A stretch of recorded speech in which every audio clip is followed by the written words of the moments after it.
যে দেশের প্রাক্তন রাষ্ট্রপতি উনি এয়ারপোর্টের সমস্ত ফর্মালিটি মেনটেন করে, বোর্ডিং পাস যা বলেন ইমিগ্রেশন ফেস করে উনি বাংলাদেশ থেকে চলে গেলেন। এখন প্রশ্নটা হলোই, এখানে প্রশ্ন এসছে, একটা প্রশ্ন থেকে যায়, উনি কি পালিয়ে গেছেন নাকি দেশ উনি চিকিৎসার জন্য গেছেন বা অন্য কোনো কারণে গেছেন, সেটা আমরা নিশ্চিত না।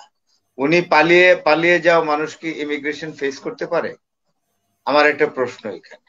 জনাব আব্দুল হামিদও উনি যে দেশে গেলেন সেখান থেকে উনি কোনো স্টেটমেন্ট দেননি যে উনি কেন গেলেন, সেই কথাটা এখনো বলেননি। উনি কি আসলে ওনার বিরুদ্ধে মামলা আছে বলে গেলেন, নাকি উনি চিকিৎসার জন্য গেলেন, না কোনো অন্য কোনো কাজে গেলেন, নাকি উনি বিদেশে বেড়াতে গেলেন, আমরা কিন্তু এই বিষয়টা একেবারে নিশ্চিত না। কে ভেতরে পর্দার আড়ালে কলকাঠি নাড়ছে, কে তাদেরকে চালাচ্ছে, বা যারা ছাত্র নেতা আছে এখন বৈষম্য বিরোধী, হ্যাঁ, তাদেরকে কে চালাচ্ছে এগুলো খোঁজার দরকার নাই। আমি খুব প্লেন হিস্ট্রিতে বিশ্বাস করি। আজকে এই কার দিন নির্দেশেই চলে গেল আব্দুল হামিদ সাহেব? কার নির্দেশেই বা উনি খুবই আমি নিরাপদ আমি দেশ ত্যাগ আমি করলেন? একটা কথা বলি, এখন 11টা 5 বাজে, আজকে 9 তারিখ, তাই না আপা? জি, 10 তারিখ। আজকে আজকে 10 তারিখ, তার মানে কি আজকে হলো 10ই মে। মে। তাইলে 10ই মে আওয়ামী লীগকে আপনার এক্সিকিউটিভ অর্ডারে নিষেধ করা হলো, এবং এইটাই হলো এখন ইতিহাস। এইটা কালকের থেকে, আগামীকাল থেকে এটা ইতিহাস হয়ে যাবে, এবং এইটার বিচার করবে এবারে, এই ইতিহাস কতটা সঠিক কতটা বেঠিক তার বিচার বিশ্লেষণ করবে আগামী প্রজন্ম। সুতরাং কে কার পেছনে রইলো এটা ইনস্ট্যান্টলি বলা মুশকিল। এটা আসলে একটা গবেষণার বিষয়, যদি কেউ পেছনে থেকেও থাকে এটাকে বের করতে হলে গবেষণা লাগবে। আপাতত আমরা জানলাম যে ইন্টেরিয়াম গভর্নমেন্ট এক্সিকিউটিভ অর্ডারে আওয়ামী লীগ নামক একটি রাজনৈতিক দলকে নিষিদ্ধ ঘোষণা করেছে, বাস এতটুকুনি থাক। এগুলো খুঁজে লাভ কি, কে, সেটা রিসার্চের বিষয়।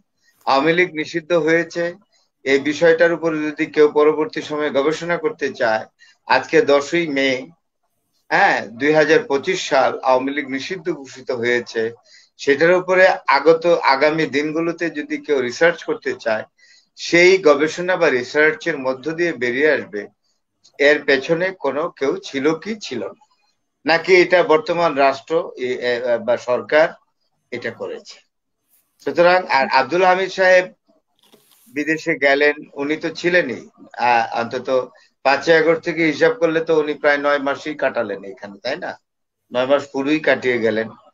তো উনি গেছেন দেশের রাষ্ট্রপতি, এবং কারা উনাকে পাঠিয়েছেন, তো উনি উনি ওনার বিরুদ্ধে, উনি যদি দোষী হন বা ওনার বিরুদ্ধে মামলা হয়ে থাকে আমি জানতাম না, যাওয়ার পরে শুনলাম যে মামলা ছিল। তো ওই এত বড় সময়ের মধ্যে ওনাকে তো আর গ্রেফতার করা হয়নি।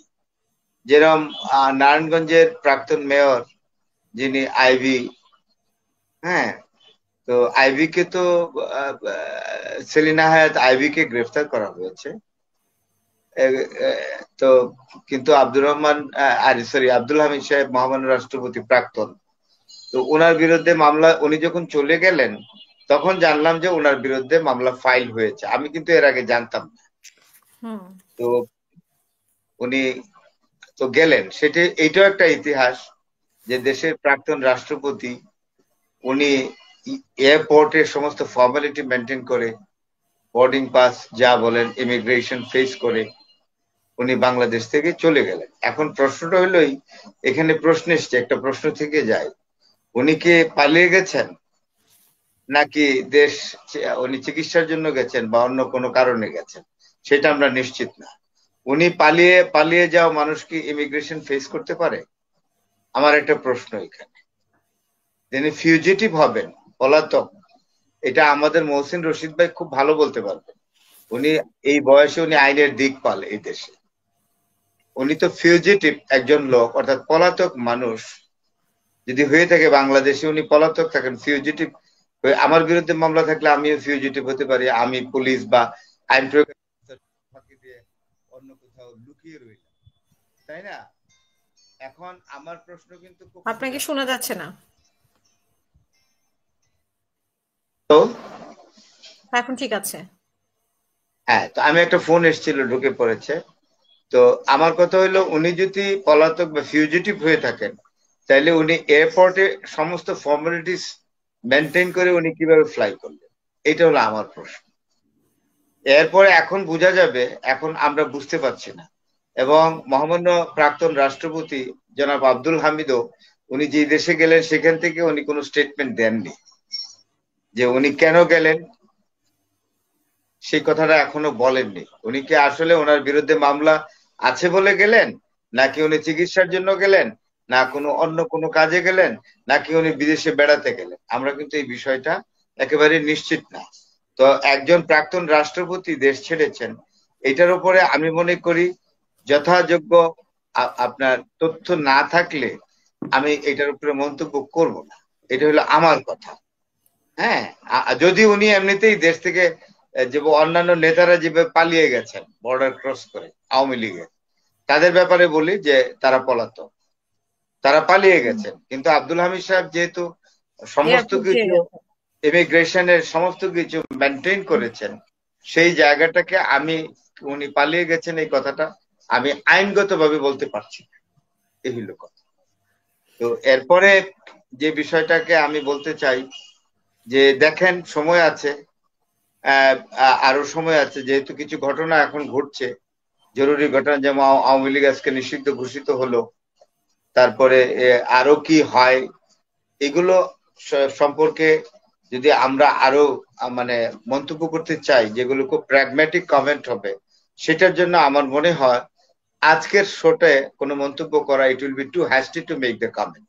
কোনো একটা ঘটনা ঘটার পরে কিছুদিন বা 2, 4, 5 দিন, এক সপ্তাহ অপেক্ষা করার পরে তখন এটার এফেক্ট বা এটা কিভাবে জনগণ নিল বা না নিল, এইগুলো তখন আস্তে আস্তে প্রকাশ পায়। সুতরাং তখন মন্তব্য করাটা আমার মনে হয় যে আমার প্রণিধানযোগ্য হবে। এখন ইনস্ট্যান্টলি অন্তত আমি মন্তব্য করব না। মহসিন ভাই করবেন কিনা আমি জানি না। মহসিন ভাইও বর্ষিয়ান মানুষ, আমিও ওনার পরে বোধহয় এখানে আমার বয়স বেশি ভাই। আর আমাদের মেজর ভাই আছেন, উনি হয়তো করবেন কিনা আমি জানি না, হয়তো বা করবেন। তো যাই হোক, হ্যাঁ, মন্তব্য হতেই পারে। তো আমি মনে করি যে কিছুটা সময় নিয়ে মন্তব্য করাই বোধহয় ভালো হবে। জি। ধন্যবাদ।